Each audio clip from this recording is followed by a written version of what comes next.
Welcome, disciples of the internet, to Donut Plains, the secondary of Super Mario World. If this is your first time viewing this series, welcome to this new program where I'll be recreating every level from Super Mario World and Mario Maker 2 with hopefully one-to-one accuracy.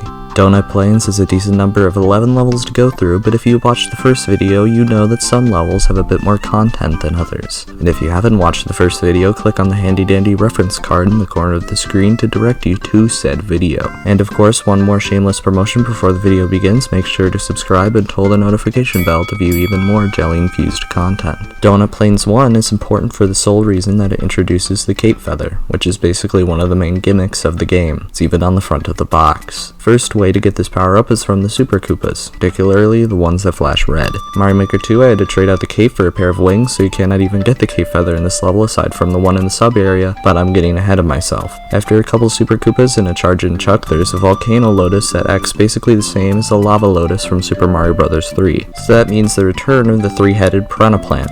In this pit with two charge and chucks is a unique block in Super Mario World where if you circle it just the right way, you are rewarded with a 1-up. You see, I found a very clever way to recreate this mechanic. I didn't. Flying up near the end of the level awards the player with their first alternate exit, which is quite literally impossible to replicate in Mario Maker 2. The best I can do is award the player with 3 1-ups if they find the place where the alternate exit is supposed to be. There are 2 sub-areas for this level, both of which are quite troublesome. The first is actually one they reuse quite a lot in this game, 5 rows of question mark blocks where if you choose the correct one you get a 1-up, but now in Mario Maker 2 you can test all 3 blocks, which kind of takes the chance out of this whole system. The second sub-area also has quite a lot of coins, and it is so long that a decent amount of it will have to be cut just so the whole level can fit in the 2 sub-areas I have provided.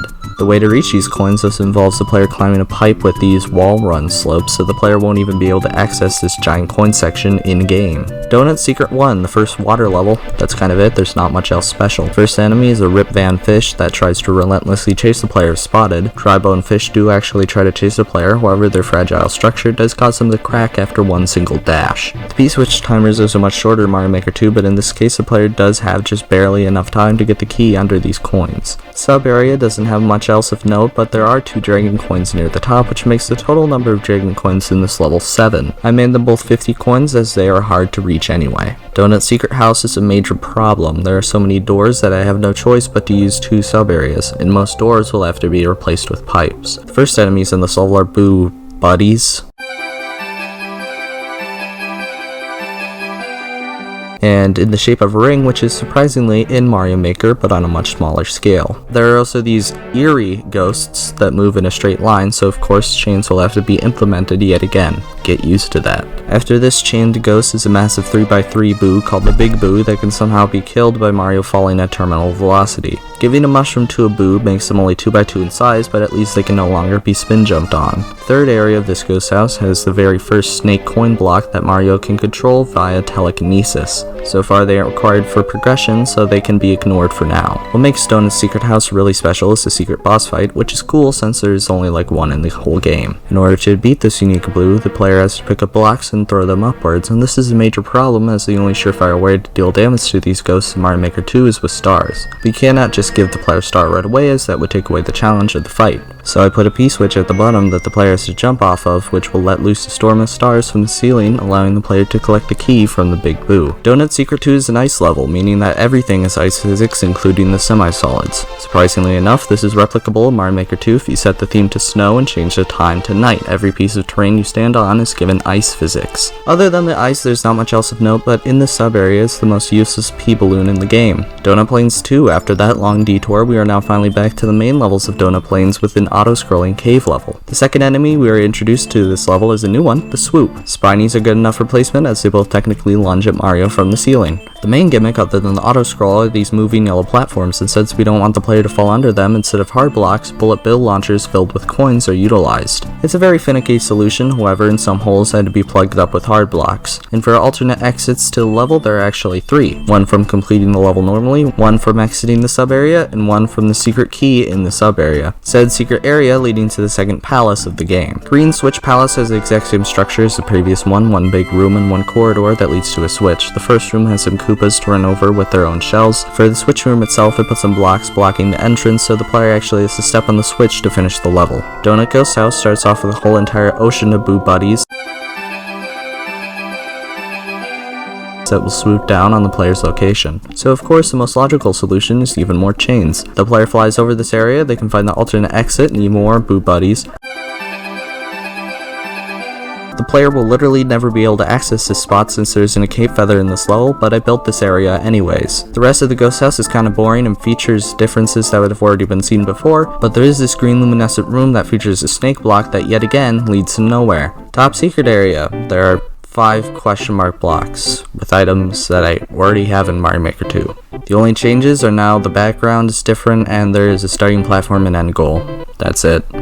Only takes about 10 seconds to finish the level. It's impossible to die, and you cannot carry power-ups between levels. So while this level is pointless, it's probably going near the top of the list when it comes to accuracy. Donut Plains 3, a simple level when it comes down to exits and sub-areas, with there only being one exit and the sub-area being the one-up minigame I discussed earlier. For the main level itself, there are a near insane amount of chains, and the whole gimmick for this level is platforms. Mario Maker 2 thankfully adds the feature of adding on-off blocks and chains to sort of divert the tracks. And some of these tracks are some fuzzies which are no different from small spike balls on chains. Even though there are so many chains, there is no chain interference except for one fuzzy at the very end, but that doesn't take away too much from the level as a whole. Donut Plains 4 is a level that is very similar to Yoshi's Island 1, even bringing back the diagonal pipes from said level. The very start of the level is a yellow shelled Koopa, along with blue shelled Koopas later in the level. Whenever there is a special Koopa variant like this, red shells work just fine. Standing atop these flying blocks are the amazing Flying Hammer Brothers. Yes, that's their full name. Flying blocks in Mario Maker 2 can support giant hammer brothers, but they will keep flying to the left and never stop. So whenever they are required for progression, one-way doors can be used to get Luigi over these walls. Donut Plains 4 is also the very first appearance of these roulette blocks that give the player either a mushroom, a star, a fire flower, or a cape feather. Since the player can't have any random decisions in which power-up they get, I actually just rolled a 4-sided dice to see which power-up I would put in the block. This time, it was a mushroom. Morton's Castle. The majority of this level is vertical, but before that section are some diagonal conveyor belts and some thwimps, which are basically just mini thwomps. Chain chomps without their stumps are quite useful for representing them as they are the same size and also make tiny jumps. The second area is a pit of lava that is now at a much lower level, but if you fall in this pit you're pretty much dead anyways.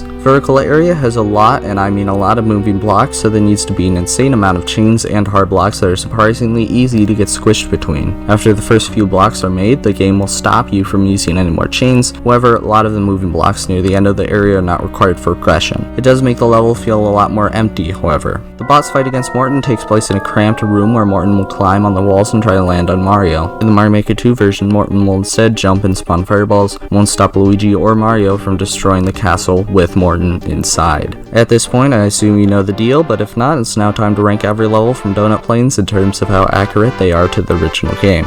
Number 11, Donut Secret House. Number 10, Morton's Castle. Number 9, Donut Plains 2. Number 8, Donut Plains 1. Number 7, Donut Ghost House. Number 6, Donut Plains 4. Number 5, Donut Plains 3. Number 4, Green Switch Palace. Number 3, Donut Secret 1. Number 2, Donut Secret 2. And number 1, Top Secret Area. I hope you've enjoyed the recreation of Donut Plains and all of its secrets, and if you want to see other levels recreated in Mario Maker 2, or just even more JellySage Paralysis Demon Fuel, stick around.